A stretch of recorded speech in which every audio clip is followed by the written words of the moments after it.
جب انسانیت اپنے عروج پر ہوتی ہے تو سب کے ساتھ اچھی زندگی گزر سکتی ہے.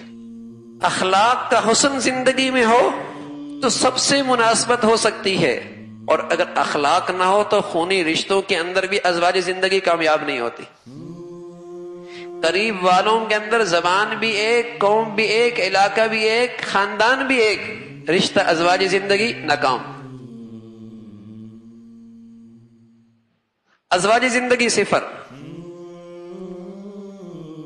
تو آپ نے 25 سال ایک خاتون سے ساتھ گزار دی، لیکن وفاداری کیسے نبھائی؟ سبحان اللہ. ان کا انتقال ہوگا، لیکن ہمیشہ آپ علیہ الصلوۃ والسلام اپنی اس اہلیہ کا تذکرہ بڑے بلند الفاظ میں کیا کرتے تھے، بڑی تعریف کیا کرتے.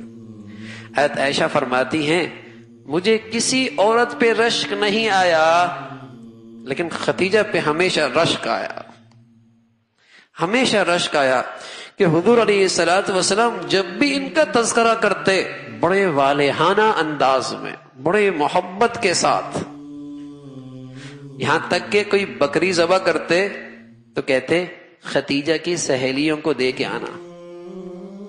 جو خدیجہ سے محبت کرتی تھی اسے بھی یہ بکری کا گوشت دے کے آنا. ایک مرتبہ تو ایسا ہوا کہ میں نے کہا یا رسول اللہ کوئی خدیجہ کے علاوہ اور بھی عورت ہے؟ حضور علیہ الصلوۃ والسلام نے فرمایا انہا کانت وکانت، خدیجہ تو خدیجہ تھی، خدیجہ تو خدیجہ تھی. اس کی عقل و دانش، اس کی سمجھ بوجھ، اور پھر سب سے بڑھ کر اللہ نے مجھے اس سے اولاد عطا فرمائی. 4 بیٹیاں آپ کی حضرت خدیجہ سے، حضرت قاسم اسی سے، حضرت عبداللہ جو نبوت کے بعد آیا جس کو طاہر بھی کہتے ہیں طیب بھی کہتے ہیں، یہ دونوں بیٹے بھی حضرت خدیجہ سے. ایک بیٹا حضرت جویریہ سے آیا، باقی ساری کی ساری اولاد حضرت خدیجہ سے آئی. فرمایا حضور علیہ الصلوۃ والسلام اکثر ان کا تذکرہ بڑا والہانہ انداز میں کیا کرتے تھے، اور آج بوڑھی ہو جائے تو نظریں ہٹ جاتی ہیں. یہ سوچتا ہی نہیں کہ میرے گھر کی بنیاد میں اس بوڑھی ہی کا تو خون ہے، اسی کی تو محنت ہے، اسی کا تو ساتھ ہے، اسی کی قربانی ہے. لیکن بڑھاپا کیا آیا، بیچاری بیمار کیا ہوئی، اس کی نظروں کی وفا ہی ختم ہو گئی. اور کوئی نئی زندگی میں آ جائے تو اس کی ساری شکایتیں اس کے سامنے کھول دی جاتی. حالانکہ رسول اللہ صلی اللہ علیہ وسلم نے اس عورت کا اتنا خیال رکھا، جب تک یہ تھی آپ کی زندگی میں کوئی اور عورت نہیں آئی. جب تک یہ تھی آپ کی زندگی میں کوئی اور عورت نہیں آئی.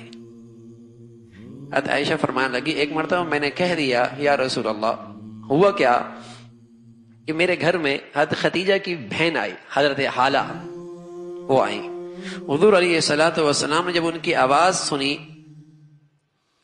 سنی تو آپ کا چہرہ کھلنے لگا. تو آپ علیہ الصلوۃ والسلام اللہم حالہ، اللہم حالہ، یعنی آپ نے کہا اللہم اجعلھا حالہ، اے اللہ خدیجہ کو چاند بنا دے. حالہ کا ایک ترجمہ چاند بھی آتا ہے، اللہ تجھے چاند بنا دے. حضرت عائشہ فرمانے لگی مجھے رشک ہے. میں نے کہا یا رسول اللہ آپ اس بوڑھیے کا تذکرہ کرتے ہیں جس کے دانت بھی گر گئے تھے، ہر وقت اسی کا تذکرہ کرتے رہتے ہیں. حضور علیہ الصلوۃ والسلام کے چہرے کا رنگ بدل گیا، ایسا بدلا جیسے وہی آتی تھی تو ایسا چہرے کا رنگ بدل گیا، یا تیز بادل آتے تو آپ کا چہرے کا رنگ بدل جاتا. اور فرمایا اللہ رب العزت نے میری زندگی میں خدیجہ سے بڑی عورت کوئی نہیں بھیجی.